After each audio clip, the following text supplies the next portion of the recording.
Alright, it's Batman Who Does a Laugh, issue number 2. I said I didn't know if I'd even come back for issue 2, but I obviously did. It's got a good cover, a really good cover. This is the variant cover, and the covers are the best thing about this series. I was really down on the ending to issue number 1.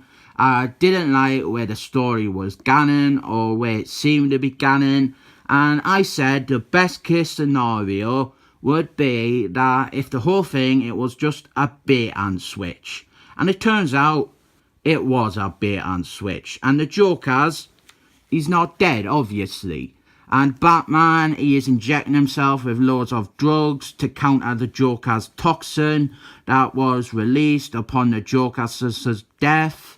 And he's been a dick to Jarvis. And, I mean, I really hated the ending to issue number 1. And I guess I'm happy that we're not quite going the route with Batman just becoming Batman Who Does a Laugh to be Batman Who Does a Laugh. But this here, him injecting himself with loads of drugs, this isn't much better. Also, it is internally broken.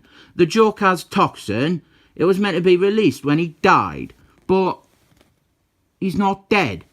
He's badly injured, he's fatally injured, he's close to death, but he's not actually dead. That just doesn't work. What, like, does the Joker's toxin release when he is dead or when he is nearly dead? It's an on-off switch. It's a binary option. Either he is dead or he is not dead. But if it released like this when he was just nearly dead, then like, what if like Batman, I just hit him really hard one day? Would the Joker's toxin have been released because he was hurt that much? It's just stupid. And I really, really didn't like Batman being a dick to Jarvis. And Jarvis, he's been a dick as well. He is happy to let the Jokers die. Then we have got some detective stuff, and this is kind of the best stuff in it. We have got loads of bodies showing up, dead bodies, and they are all Bruce Wayne. And I think this is an interesting idea. It'd be a fun little story to do. Have loads of corpses show up and they are all Bruce Wayne. And Batman, he has to solve the case. But this one, it don't seem that interested in telling it as a story. It's kind of just like a backdrop. And it seems like a waste of a pretty good, fantastical idea. Also, I have got no clue what the current canon is with regards to Gary Oldman and him knowing Batman's identity. Because I am sure I read something, like a scan, where he was like, come on, of course I know, it is really obvious. But here, he doesn't know who Batman is. And Batman, he's been a dick again because of the Joker's toxin that he is fighting. And I really didn't like this idea. We've got a double page advert here for a crossover for Batman and the Flask.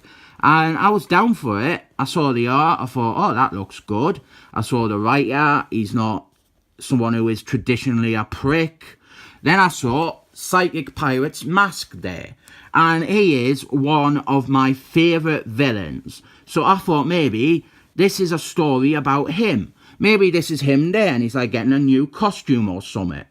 But then what put me off the whole thing, surprisingly, it wasn't that it ties into Heroes in Christmas, but this artist here, he is, I'll be polite, I'll be really polite, and I'll just say, he is so bad that I refuse to buy a comic if he is doing the art.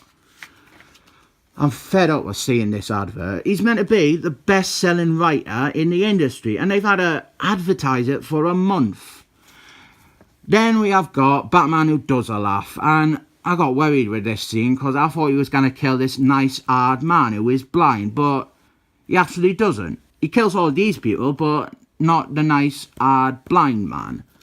We see a lot more of him this issue, so that is good, and I'm sorry, I can't get over how fucking hardcore they have gone with these adverts for the same comics every week. It actually disgusts us. You should watch me review I did of Stephen Hawkman number 8. I think it is the video with the most swearing in it. But I'm sure I'll top it soon. We get a good fight here with Batman and Batman Who Does a Laugh. And I got excited because I thought, oh look, Batman, he's actually won. But nah, Batman Who Does a Laugh, he gets to be a total villain Sue. And I am really not interested in this Batman who has a gun. He sounds needless, completely needless. And he is getting his own comic apparently. His own comic that I'll probably buy because I am an idiot. And I just didn't like this perverse attraction that Stephen Snyder has, the writer Stephen Snyder, he has for completely demoralising and destroying Batman. Because here, Batman Who Does a Laugh, he destroys Wayne Tower. And now Batman is being a dick again to Jarvis, and Jokers is alive, and then we have got more villain Sue. Turns out that the only other person who can stand a chance against Batman Who Does a Laugh is Gary Oldman's son, who was reintroduced as a crazy serial killer by Stephen Snyder. There was a really good Batgirl issue recently with him in it. And it's just a shame that editorial is so sloppy that they can't keep it straight. They didn't go, oh, well, he has just been in a story, so maybe lay off him. I still don't know what to make of this. I think I'm tricked a lot by the covers. Actually, you know what? I fucking forgot something I hated in it. Batman, he threatens, Batman is willing to kill Batman Who Does a Laugh. Just no, that is not Batman. That is not Batman. Batman does not kill. For that, I am giving it 7 thumbs up.